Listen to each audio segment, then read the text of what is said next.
اعوذ باللہ من الشیطان الرجیم بسم اللہ الرحمن الرحیم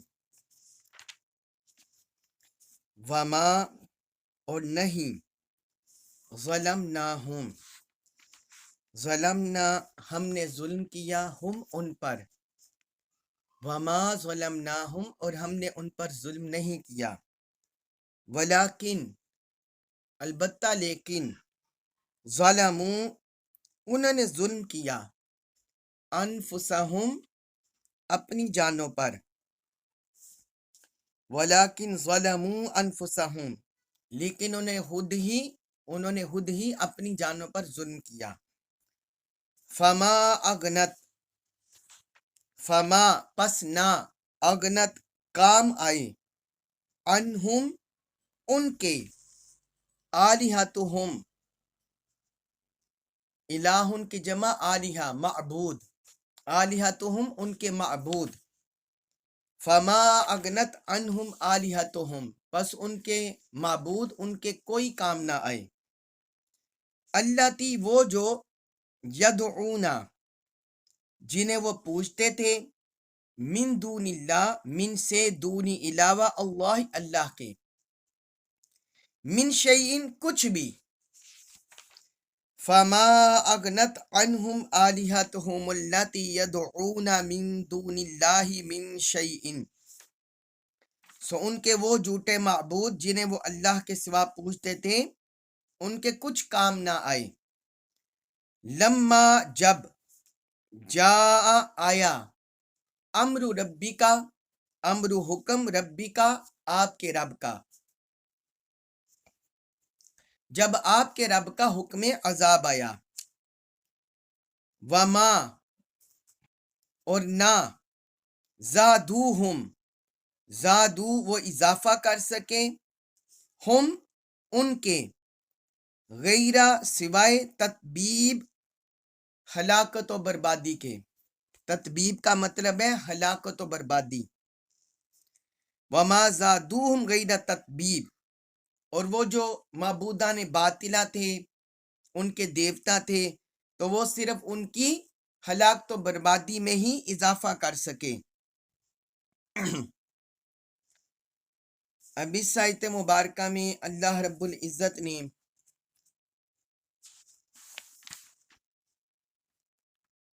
جو پیچھے بستیوں کا ذکر کیا اللہ تعالی نے آیت نمبر 100 میں کہ کچھ بستیاں برقرار ہیں اور کچھ نیست و نابود ہو گئیں اس آیت میں اس کی مزید وضاحت ہو رہی ہے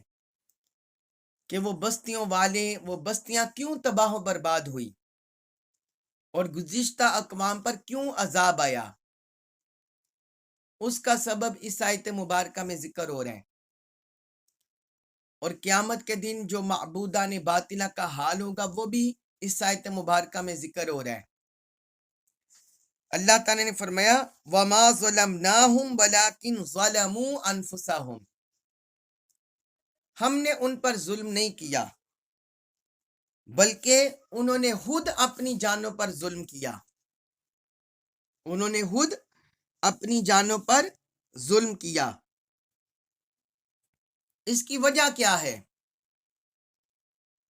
دراصل جو ان کا اپنی جانوں پر ظلم ہے وہ کفر اختیار کرنا اللہ کی نافرمانی کرنا اللہ کے رسولوں کو جھٹلانا استہزاء کرنا ان کی تعلیمات کا ٹھٹھا اڑانا مذاق اڑانا یہ مراد ہے ان کا اپنی جانوں پر ظلم کرنا تو جب انہوں نے یہ اپنی جانوں پر ظلم کیا تو پھر اللہ تعالیٰ کی طرف سے پکڑ آ گئی وہ اللہ تعالیٰ کی گرفت میں آ گئے اور دوسرا کہ اللہ رب العزت نے جو ہمیں سورۃ الفاتحہ کی پہلی آیت مبارکہ سے درس ملتا ہے الحمدللہ رب العالمین ساری تعریفیں اللہ کے لیے ہیں جو سارے جہانوں کا پروردگار ہے اب اللہ رب العزت نے دنیا میں کسی انسان کو دنیاوی نعمتیں دینے میں کوئی کمی نہیں کی جیسے مسلمان کھاتے ہیں ویسے ہی مشرک کھاتے ہیں، منافق کھاتے ہیں، جیسے اہل ایمان لباس پہنتے ہیں ویسے ان کو لباس کی سہولت میسر ہوتی ہے، جیسے اہل ایمان کھیتی باڑی کرتے ہیں، اناج اگاتے ہیں، ویسے جو اللہ کے نام ماننے والے ہیں وہ بھی کھیتی باڑی کرتے ہیں، اناج اگاتے ہیں، یعنی ہر طرح کی ضروریات دنیاوی طور پر یکساں اللہ تعالیٰ نے عطا کر دی انسانوں کو۔ تو اس کے باوجود جب وہ رب کو نہیں مانتے اور اللہ کو چھوڑ کر کسی اور کے آگے جھکتے ہیں، کسی اور کو معبود بناتے ہیں، تو اس کا مطلب یہ ہوا انہوں نے اللہ کی نافرمانی کر دی، ناشکری کر دی، شکر گزار نہیں بنے، اللہ کی نعمتوں کا کفر کر دیا، ناشکری کر دی۔ تو پھر اس کا انجام یہ ہوا کہ عین جو اللہ تعالیٰ کا عدل ہے، جو اللہ تعالیٰ کا عدل ہے اور حکمت کا تقاضا ہے کہ جو جیسا عمل کرے ویسے اس کو جزا دی جائے، لہذا اللہ کی طرف سے گرفت ہو گئی ان کے اپنے ظلم ناشکری کی وجہ سے، ان کی نافرمانیوں کی وجہ سے۔ تو یہ مطلب ہے وَلَٰكِنْ ظَلَمُوا أَنفُسَهُمْ، کہ اللہ تعالیٰ نے ان کے ساتھ عدل کا معاملہ کیا، اور جو جیسا انجام ان کا ہونا چاہیے تھا ویسا ان کا انجام ہوا۔ پھر آگے ارشاد فرمائیں اسی آیت میں، آیت نمبر 101 میں، فَمَا أَغْنَتْ عَنْهُمْ آلِهَتُهُمُ الَّتِي يَدْعُونَ مِن دُونِ اللَّهِ مِن شَيْءٍ، کہ جن معبودان باطلہ کی وہ عبادت کرتے تھے، پوجتے تھے، جن بتوں کو پوجتے تھے، جو مظاہر شمسی کی عبادت کرتے تھے، جو اللہ کی کسی مخلوق کی عبادت کرتے تھے، تو وہ انہیں کوئی بھی فائدہ نہ دے سکے، ان کے کچھ کام نہ آئے۔ لما جاء امر ربک، جب آپ کے رب کا امر آ گیا، آپ کے رب کے امر سے مراد ہے قیامت کا دن، قیامت کا دن جب آ گیا وہ ان کے کچھ کام نہ آئے، کیونکہ یہ جتنے بھی معبودان باطلہ کو پوجنے والے ہیں وہ یہ عقیدہ رکھتے ہیں کہ یہ جو ہمارے معبود ہیں یہ ہمیں نقصان سے بچائیں گے، ہمیں ضرر سے بچائیں گے، ہمیں تکلیف سے بچائیں گے، اور ان کی وجہ سے جب بھی ہم مشکل میں پھنسے ہوں گے ہمیں نفع و راحت حاصل ہوگی،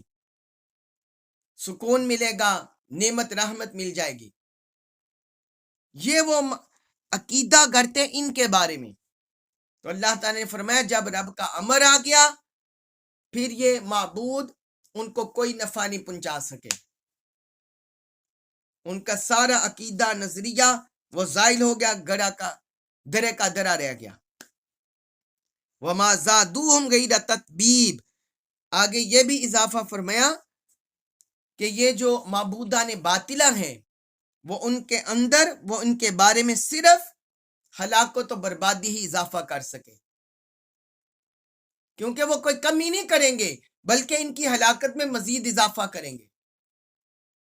وہ قیامت کے دن جو ہم نے دوسری صورتوں میں بھی پڑھ لیا، سورۃ الاعراف میں اور پچھلی اور صورتوں میں بھی یہ مضمون گزر چکا ہے کہ وہ قیامت کے دن کہہ دیں گے یا اللہ ہم نے نہیں کہا تھا انہیں ہمیں پوجو، یہودی پوجتے رہے ہیں۔ تو یہی جو ان کا اللہ کی بارگاہ میں ان کی طرف ہی گناہ لٹا دینا، نافرمانی لٹا دینا، یہ ان کی ہلاکت بربادی میں مزید اضافے کا باعث بن جائے گا۔ اس کے بعد ہے سورہ ہود آیت نمبر 102، اس میں ارشاد فرمایا اور کذالک، اسی طرح، اخذو، پکڑ ہوتی ہے، گرفت ہوتی ہے، ربی کا، ربی رب کے، کا آپ کے، وَكَذَلِكَ أَخْذُ رَبِّكَ، اور اسی طرح آپ کے رب کی پکڑ ہوتی ہے، اذا، جب، اخذ، وہ گرفت فرماتا ہے، پکڑ فرماتا ہے، القرا بستیوں کی، وہیا حالانکہ وہ ظالمتن ظالم ہوتی ہیں، وَكَذَلِكَ أَخْذُ رَبِّكَ اور اسی طرح آپ کے رب کی پکڑ ہوتی ہے، اِذَا أَخَذَ الْقُرَى وَهِيَ ظَالِمَةٌ جب وہ بستیوں کی اس حال میں گرفت فرماتا ہے کہ وہ ظالم ہوتی ہیں۔ بستیوں سے مراد بستیوں کے رہنے والے جو وہاں نافرمان لوگ بستے ہیں۔ اِنَّا بے شک احزا گرفت پکڑ، ہو اس کی، اشارہ اللہ کی طرف، بے شک اس کی پکڑ، اس کی گرفت، علیم دردناک ہوتی ہے، شدید سخت، ان احزہ علیم شدید بے شک اس کی گرفت دردناک اور سخت ہوتی ہے۔ معاذ اللہ استغفر اللہ۔ اب اس آیت مبارکہ میں اللہ رب العزت نے اپنی گرفت، اپنی پکڑ، اپنے عذاب کا ذکر کیا ہے۔ فرمایا وَكَذَلِكَ أَخْذُ رَبِّكَ اور اسی طرح آپ کے رب کی پکڑ ہوتی ہے۔ آپ یہ دیکھیں کہ اللہ تعالیٰ نے جب پچھلی آیت میں فرمایا قیامت کا ذکر، اس میں بھی حضور کی طرف نسبت کیا، لما جاء امر ربک جب آپ کے رب کا امر آئے گا، اور جہاں جب ظالم بستیوں کی گرفت کا ذکر کیا ہے تو یہاں بھی اشارہ کیا ہے آپ کے رب کی گرفت۔ کیوں؟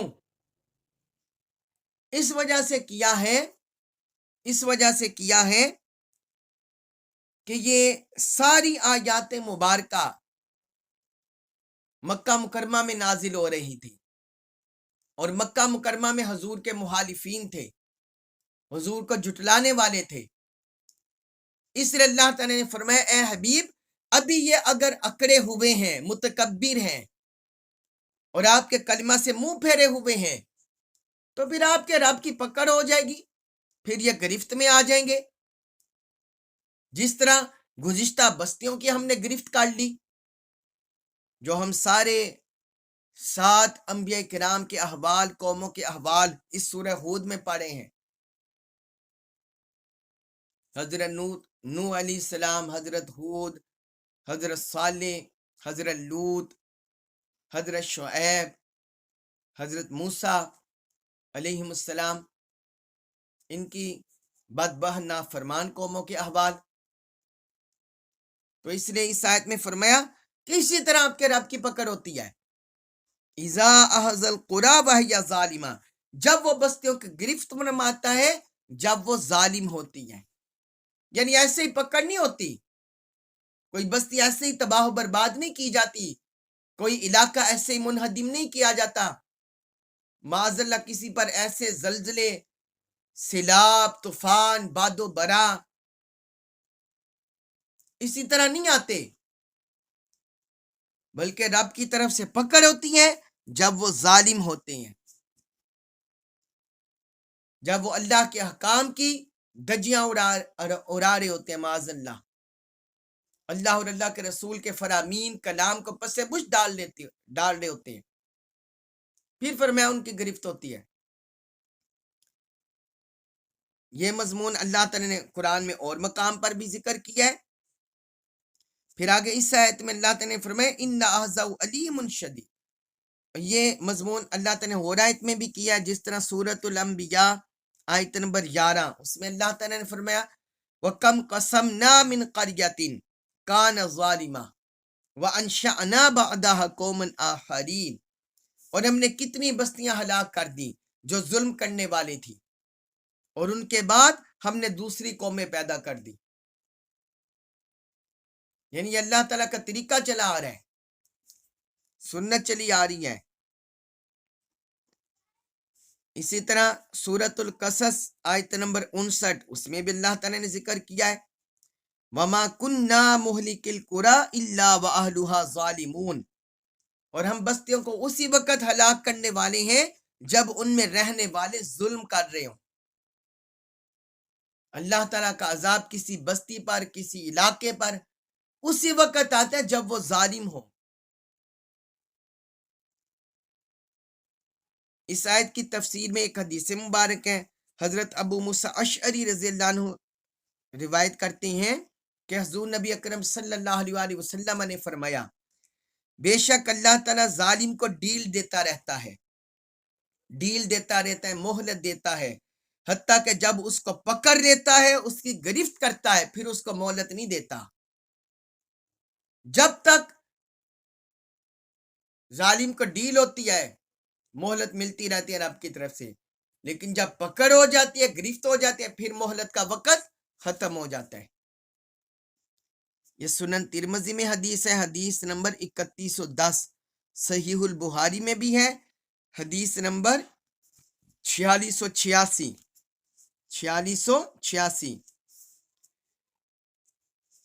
پھر آگے اس آیت میں فرمایا، آیت نمبر 102 میں، ان اخذہ علیم شدید،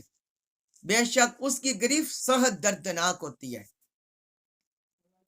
یہ اللہ تعالیٰ نے کیوں یہ احوال ذکر کیے ہیں اور کیوں اپنی گرفت کا ذکر کیا ہے؟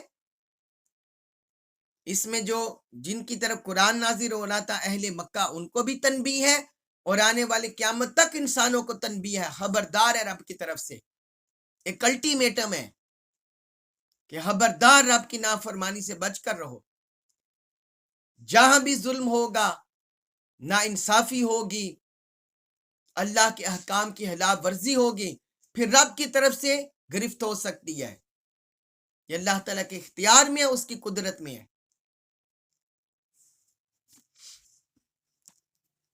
اس کے بعد ہے سورہ ہود آیت نمبر 103، اس میں ارشاد فرمایا، ان بے شک فی ذالکا، فی میں ذالکا، ذالکا اس میں اشارہ بعید ہے، دور کی طرف اشارہ کرنا ہو، تو اللہ تعالیٰ نے فرمایا ان میں، یعنی ان واقعات میں، لآیتن نشانی ہے، عبرت ہے، لمن اس شخص کے لیے، خافا جو ڈرتا ہے، العذاب سے، الآخرہ آخرت کے، ان فی ذالک لآیۃ لمن خاف عذاب الآخرہ، بے شک ان واقعات میں اس شخص کے لیے عبرت ہے جو آخرت کے عذاب سے ڈرتا ہے۔ ذالکا وہ، یعنی وہ روز قیامت، یومن وہ دن ہے، مجموعن جمع کیے جائیں گے، لہو اس میں، الناس لوگ، ذالکا یوم مجموع اللہ الناس، وہ روز قیامت وہ دن ہے جس کے لیے سارے لوگ جمع کیے جائیں گے۔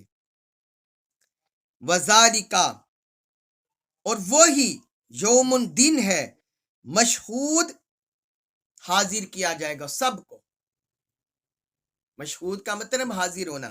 وذالکا یوم مشہود، اور یہی وہ دن ہے جب سب کو حاضر کیا جائے گا۔